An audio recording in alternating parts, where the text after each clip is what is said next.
అరుణాచల మహత్య అధ్యాయం 11 ప్రారంభం. తర్వాత కథను బ్రహ్మ సనకునికి ఈ విధంగా వివరించాడు. సింహవాహనం మీద ఉన్న అంబను మహిషుడు కొండరాళ్లతో కొట్టసాగాడు. మహాకోపముతో దేవి వాని ఆయుధములను ముక్కలు చేసి అనేక రకములైన శస్త్రాస్త్రములతో వాని శరీరములను గాయపరిచినది. పార్వతీ చేత గాయపడిన ఆ రాక్షసుడు కొంచెం కూడా చలింపక యుద్ధోన్మాదముతో విజృంభించాడు. అతడు కామరూపుడు అనగా కావలసిన రూపాన్ని ధరించగలిగిన వాడు అగుట చేత ఖడ్గ చక్ర సోలము మొదలగు ఆయుధములతోనూ మాయమై ఒక సింహాకారమును ధరించి బిగ్గరగా గర్జించాడు. దేవి వాహనమైన సింహము తెల్లని గోళ్లతోనూ తీక్షణమైన కోరలతోనూ మహిషుడు ధరించిన సింహాకారము పైకి ఉరికి దాని చెంపపై కొట్టి వక్షస్థలమును చీల్చినది. ఇంతలో మహిషుడు పులి రూపమును ధరించి నోరు తెరుచుకొని దుర్గపైకి వచ్చాడు. ఆమె దానిని చంపుటకు తన చేతిని బలముగా చాపి సిద్ధంగా ఉంచినది. నలుపు పలుపు పసుపు చారలతో కూడిన కొండవలే భీతి గొలుపుతూ పులి రూపంలో పరిగెత్తుతూ వస్తున్న మహిషుణ్ణి అంబ చంద్రుని పోలిక తెల్లని సోలములతో పొడిచివేసినది. ఆ సోలము వాని పులి శరీరము నుండి గాలిలోకి దూసుకొని పోయినది. ఇంతలో మహిషుడు గజరూపమును ధరించి దేవిపైకి రాగా దేవి వాహనమైన సింహము ప్రచండముగా గీంకరించి దానిపైకి ఉరికింది. అప్పుడు అతడు గజరూపమును వదిలి ఒక మహావీరుడై నిలిచాడు. దుర్గ తన ఖడ్గ చక్ర ఆయుధములతో వాడి తలను నరికివేసింది. మహిషుడు కించిత్తు కూడా చలింపక అసురమాయతో తన మహిష రూపమును ధరించి దేవితో యుద్ధమునకు సన్నద్ధుడైనాడు. ఇది చూసిన దేవతలు మునులు దేవి మహిషుని తొందరగా సంహరించాలని ఆ కార్యములకు ఆమెను ప్రోత్సహించమని గౌతమ మహర్షిని వేడుకున్నారు. అప్పుడు గౌతముడు జగన్మాతను సమీపించి, ఓ దేవి, సర్వ జగత్తుకు ప్రాణశక్తివి నీవు. ఓజస్సు జ్ఞానము బలము నీవే. నీవు మోహము చేత యుద్ధము ఎందుకు చేస్తున్నావు? జగద్రక్షణకై వీని ప్రాణములను త్వరగా తీసివేయుము. గడ్డిపోచ వంటి ఈ అసురుణ్ణి చంపడానికి ఎంత ఆలస్యము ఎందుకు? తల్లి, కాలాగ్ని వంటి నీ తేజస్సును వాడు భరించగలడా? నీ శక్తిని సమాహితం చేసి త్రిశూలముతో మహిషుని ప్రాణములను సంహరింపుము అని ప్రార్థించాడు. ఆ మాటలను విని జగత్తును రక్షించి ఉద్దేశంతో అంబ త్రిశూలముతో మహిషుని తలను గుచ్చి ఎత్తినది. మహాపర్వతము వంటి జగదీశ్వరి ముందు మహిషుడు అశక్తుడై ఆక్రోశిస్తూ తల ఎగిరిపోయి ప్రాణములను కోల్పోయి నేల కూలిపోయాడు. త్రిశూలపు పోటుతో రక్తము సముద్రము వలె పొంగి దాని యందు మహిషుని శరీరం పొర్లినది. దుర్గారూపిణి అయిన దేవి మహిషుని తలపై నృత్యము చేయసాగింది. మహిషాసుర మర్దిని అయిన ఆ దుర్గను దేవతలు ఋషులు కీర్తించారు. పుష్పవర్షము కురిసినది. దేవతలందరూ అంబికకు ప్రణమిల్లారు. దేవేంద్రుడు జగదీశ్వరిని స్తుతించాడు. ఓ జగజ్జనని దుర్గాంబిక, సమస్త భూత బీజరూపిణి, నిన్ను భజించువారు శక్తి భక్తి నీవే. నీవు సర్వకార్యకారిణివి, పరమం నీవే. కీర్తివి, శాంతివి, దాంతివి, కళా క్షమారూపిణివి. ఏకమే అయినా నీవు సమస్త విశ్వరూపిణిగా వెలసి ఉన్నావు. మా స్థానముల యందు మా ముంచి మా శత్రువులను సంహరించి నీవు ప్రకాశిస్తున్నావు. తల్లి, నరికిన మహిషుని తల ఇంకా సజీవముగానే ఉన్నది. సమస్త దేవతల యొక్క శక్తులతోనూ ఆయుధములతోనూ ప్రకాశిస్తున్న నీ మహిషాసుర మర్దిని రూపము జగములన్నిటికీ పూజించదగినదై ఇచ్చటే ప్రతిష్ఠించుబడుగాక. నీ మహమాన్వితమైన రూపము సర్వలోకముల చేత పూజింపబడుగాక. నీ పాదములను శిరస్సున ధరించిన మహిషుడు కూడా లోకపూజ్యుడుగాక.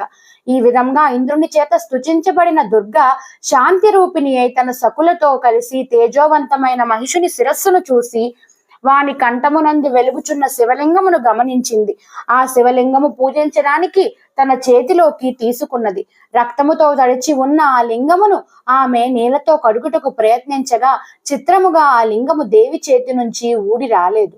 దేవి ఆశ్చర్యముతో ఆందోళనతో ఋషుల ముందు నిలబడి, ఇదేమి వింత, ఎందుకు ఊడి రావడం లేదు అనుకొని, అయ్యో, వీడు మహాశివభక్తుడు, వీడిని వధించుట మహాపాపము అని పరితపిస్తూ గౌతముని వద్దకు వెళ్లి విలపించినది.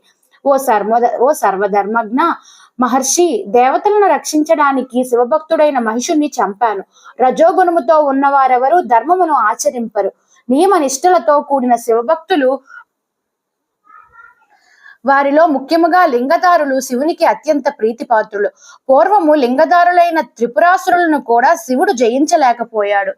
వారు ఆ లింగములను విడిచి తరువాతే శివుడు వారిని జయించాడు. ఈ అసురుని కంఠములోని లింగము నా చేతిని విడుచుట లేదు. శివభక్తులను వధించిన పాపం పోయే వరకు నేను శివక్షేత్రములను దర్శిస్తూ తీర్థములలో స్నానమాచరిస్తూ శివుని దయ కలిగే వరకు తీర్థయాత్ర చేస్తాను అని పరితపించింది. దేవి పరితాపమును చూసి గౌతముడు ఇలా అన్నాడు: తల్లి గిరిజ, భయపడకము. ఇందులో ఉన్న ధర్మ సూక్ష్మమును తెలుసుకొనుము. సదాశివుని నుంచి అప్పటికప్పుడు పుట్టిన ముఖముల ద్వారా వెలువడిన పంచ శివాగములము నుండి 28 కోట్ల నిర్ణయములు శివభక్తులకు మార్గదర్శకములై ఉన్నవి. అవి మునీంద్రులను ప్రశ్నించి తెలుసుకోవాలి.